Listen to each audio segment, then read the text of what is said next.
wise exercise to supersize, to wisely supersize and grow your business. Sharon Horne-Ellstrom. My she shed just fell on my head. So I'm setting that aside as we chat today about one of my favorite tools, my favorite exercises is the 7 whys exercise.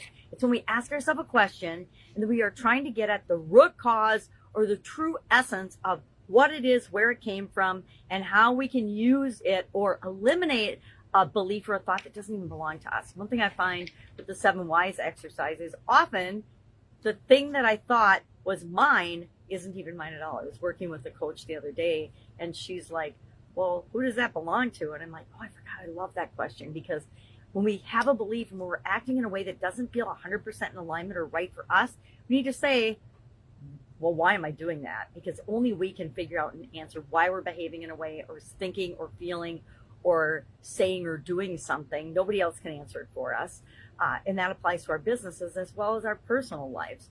And so sometimes we want to explore that and say, well, why am I automatically triggered or responding in this way? And it often is because we had an experience when we were really, really young and we don't even realize that there's a program in our subconscious running and causing us to think, act, behave, feel a certain way, or we're being influenced by outside forces that we've just automatically adopted their beliefs because we agree with them about something else, or we get a lot of this group think and group beliefs when we work on teams, when we work in an organization. When you go join a business or an organization or create a business or an organization, you're creating a social structure and a culture that is unique and different than anything that's ever been created before.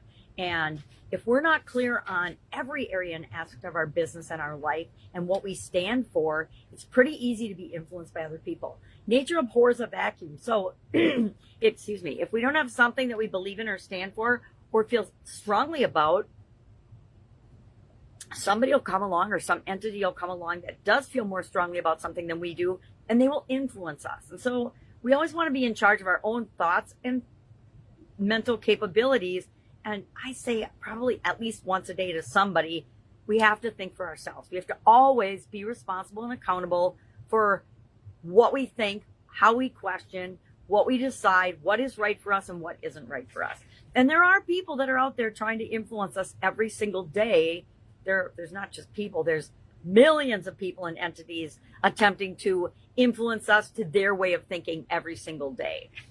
Think of how many marketing or persuasive messages we hear every single day. And if we don't have a way to protect ourselves and guard against and filter out some of that, it's easy to be overwhelmed.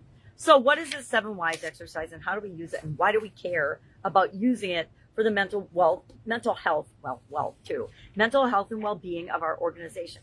This is just my little cheat sheet for using it. And I say, what do I want is the question I'm going to ask. And then I ask, well, why do I want that? Why do I want mental health and well-being? And my question I asked today, because I've already done this for my Be a Better You annual challenge, is mental health and well-being. Why is it important, necessary, essential, critical, or whatever adjective you like for me to have mental health and well-being?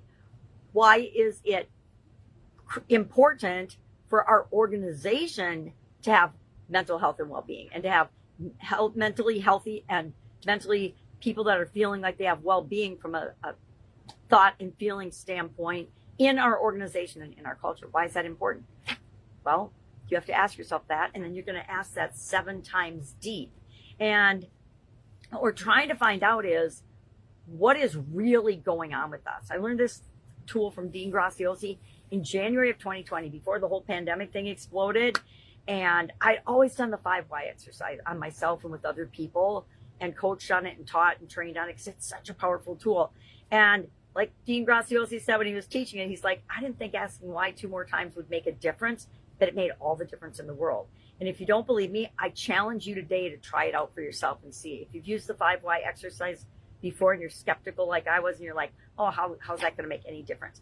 It's amazing how going 2 more layers deep, and sometimes you need to go a few more layers than just 7 to really get at what's going on. I can't tell you how many times I've discovered that I have an underlying belief that doesn't even belong to me. The most recent one was with a coach that belonged to my great grandma. And I totally understood why I'm behaving in a certain way now that I don't like. And I didn't like. It's with my granddaughters. I yell sometimes. And I didn't like that behavior, and I didn't understand where it was coming from and where the fear and the worry was coming from.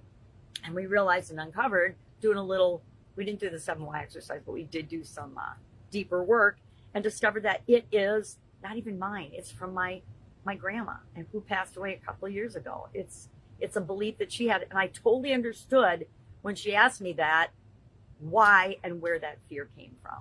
And so it's really interesting when we unravel some of these things for ourselves personally. We can do the same thing for our organization. Well, where did this piece of our culture, this belief in our culture come from? Because it's not even true for us. I like to use competition because everybody can relate to that. Some organizations have a deep-seated fear or worry too much about the competition.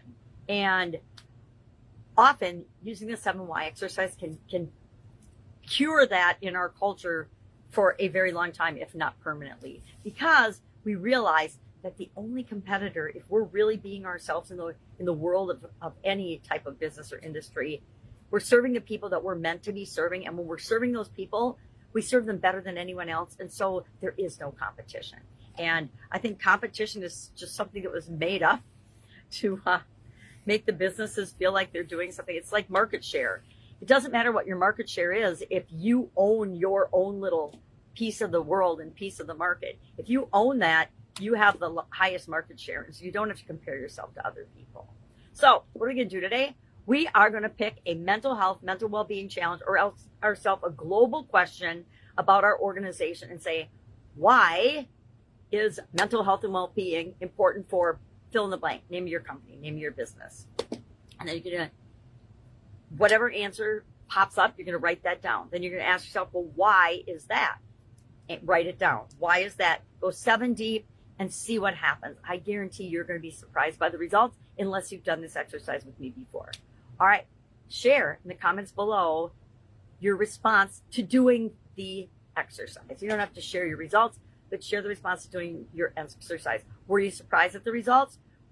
Were you intuitively aware of the results? And what are you going to do about it? All right. Have an awesome day, and I'll, of course, be with you tomorrow.